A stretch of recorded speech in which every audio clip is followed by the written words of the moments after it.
Hello and welcome back to One-on-One Shadowboxing. I will continue my discussion with Teresa Wendley-Shout, who is the Australian Protectionist Party candidate for the Fremantle seat for the upcoming election.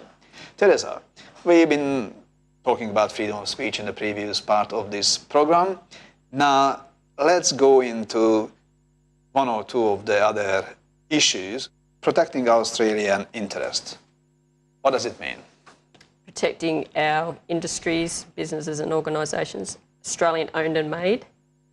So that's where we get productive capacity, primary production and secondary production. We need to protect our industries for economic reasons and to create more jobs for Australian citizens. But Australia has already signed the free trade agreement. Yeah. So how can we reverse that? Well, we can do whatever is in the best interests of the citizens of our nation. My economic vision is for 100% of political funding to go to Australian-owned and made businesses, organisations, industries and companies. So we need to invest in primary production, agriculture, mineral resource production and other primary industries, and then secondary production, manufacturing and small business development, retail trade. Your Australian Protectionist Party policy is very much like the Palmer Party's policy. I think some of the policies are a little bit similar. The economic policies are a little bit similar. That's what I was attracted to. Mr. Palmer's party was basically his economic rhetoric, but I don't think it actually goes far enough, to be honest. I think we need taxation reform, which I've articulated for many years, taxation reform. None of the other parties are talking about taxation reform, or very few political candidates are talking about that other than me. So taxation. What sort of taxation reform you are talking about, Teresa? Well, Australia has a terrible tax system. It's very convoluted, it's cost ineffective and inefficient. It's very codependent as well. We collect a large amount of taxes from a huge variety of sources and then we give back in the form of rebates and tax concessions. So it's a codependent tax system. It's very expensive to run and administer as well. And what I want to pursue is tax revenue to be collected through the banking system at a very low transactional tax on deposits and withdrawals. If we collect tax revenue through the banking system on deposits and withdrawals at a very low rate, we can... But that's what the bank's doing. They're collecting their revenue through the fees of the transactions and the ATM fees and so on and so forth. They're collecting billions, hundreds of billions of dollars. Well, 100 years of profiteering of the banks in Australia is really bad. So what we need to do is greater regulation of the banking system and also collecting tax revenue, which would free up small businesses and all sorts of businesses and industries. They wouldn't have to collect tax revenue on behalf of the government. It could be done at a very low transactional rate. It'll be a much fairer and efficient system and cost-effective system. We could then abolish all other forms of taxation. Yeah, I would abolish all other forms of taxation except keep the GST, and I would have 100% of GST going back to the state. So in effect, the states would collect their own GST and keep 100% of its GST. We could abolish income tax, we could abolish company tax, we could abolish tax on excise, we could abolish property transfer tax. If we had a transactional banking tax on deposits and withdrawals to neutralise any negative impact on savings and investments, so it would be equal both sides of the ledger at a very low rate, say 1% on individual accounts, 2% on sole trader accounts, 3% on company accounts. Any company that operates in Australia, whether it's Australian owned or made or a foreign company, they would have to pay, every time they write a cheque, they pay 4% tax. Every time they put a deposit in their account, they pay 4% tax. The Federal Parliament will collect twice as much revenue that way, and they can fund everything: education, health, small business grants. They can fund primary and secondary production, agriculture, mineral production and secondary production, processing of minerals, which is the secondary production process. And I don't believe anything will change unless the voters of Australia start voting, number one, other political parties and other political candidates with better vision for the economy, better vision for education and better priorities to help the Australian people. Your view of education is that education needs reform because it's just simply not working. Now, the governments or the federal government recognize that because they commissioned the Gonski report to review education and how it can be made better. And they came to the conclusion, pour money into the education system, and that will teach the kids. Is it true or not? What's happening? That's not true. And the Gonski proposals are commissioned by David Gonski, who's a businessman, not a teacher, not an educator. And it is not a widespread review, but the conclusion that he came to was that the standards in education have dropped throughout Australia progressively over 10 years. But the report doesn't examine why. Now, I've been in the classroom for 17 years teaching. I've written and published 4 books of non-fiction literature, and I have a Master of Education specialising in leadership management. So I know a lot about what I'm talking about. I do have the expertise and the skill to fix. So how do you want to fix the education system? The funding is one aspect. 95% of political funding, federal and state political funding, does not get to the classroom. Teachers don't have budgets. They have budgets, small budgets in primary education, but most political funding is spent on bureaucracy and administration. And for many years, ever since I've been teaching, teachers have always purchased resources out of their own salaries, which is further evidence that the money is not getting to the classroom. So I promote in the strongest possible terms for teacher budgets, and any federal funding for education that I pursue will go directly to the schools, not to the state government, and not just to the school, but to the teachers. So the condition for funding, federal funding, what I will promote, is for all 100% of federal funding to go to the schools on the condition that it goes to the teachers in the form of teacher budgets.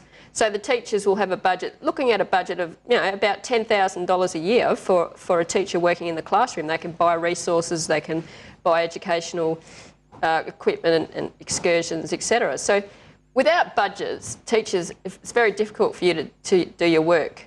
How about the teachers' rights? Well, teachers' rights is a very big part of why the education system is failing.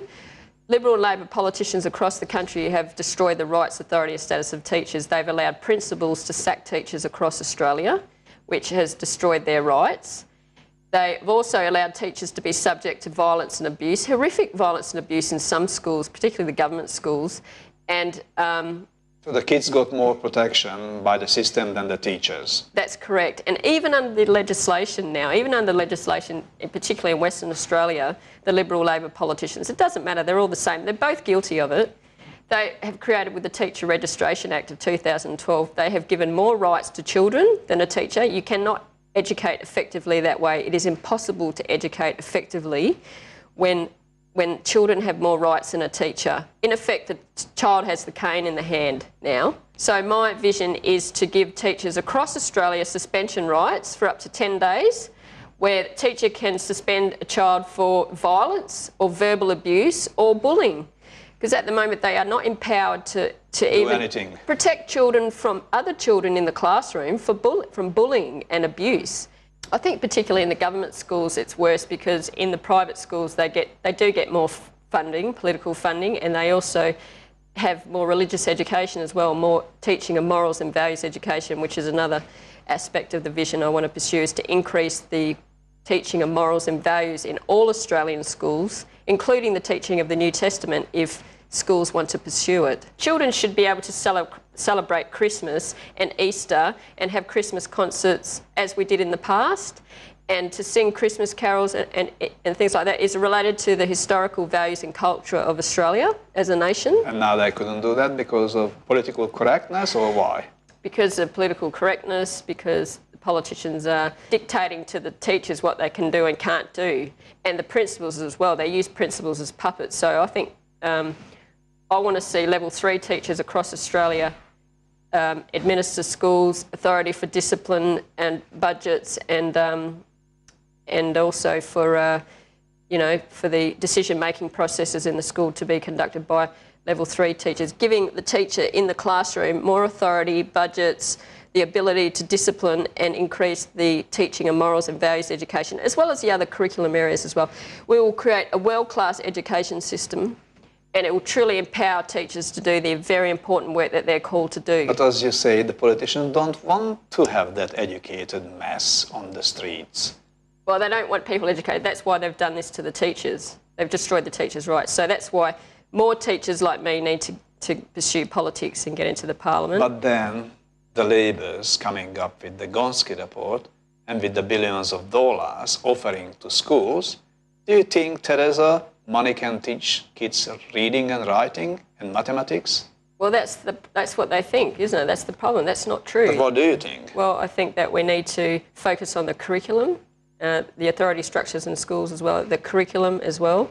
So my idea is to have a new standardised, in the context of the Australian National Curriculum, standardised English course for Year 11 and 12, standardised English course with a focus on writing skills, 50% of the course focus on writing skills, because everybody knows that children can't read and write anymore, engage mathematics effectively as well. So 50% focus on writing skills with a Year 11 and 12 English course. Also, a Year 11 and 12 research skills course where Year 11 and 12 students can focus on research skills and essay writing skills for tertiary education, whether it be university education or TAFE education. And I also believe we need to have something like 80% of tertiary places in universities and TAFE for Australian-born children. Because at the moment, about 50% of Australian children go to university or TAFE. It is disgraceful. It is not good enough, and it needs to be a higher rate of matriculation from Year 12 to tertiary education. And a lot of reasons why they're failing is because politicians have disempowered the teachers to teach reading, writing and mathematics effectively. So 80% of children in Western Australia in year 2012, that's Western Australia, 80% of children who did stage 2 English failed. 80%, that is a disgusting figure. That should go into the Guinness Books of Records. What are you offering for Fremantle? Well, they should vote for me because I will be the next Federal Minister for Education in Australia, potentially.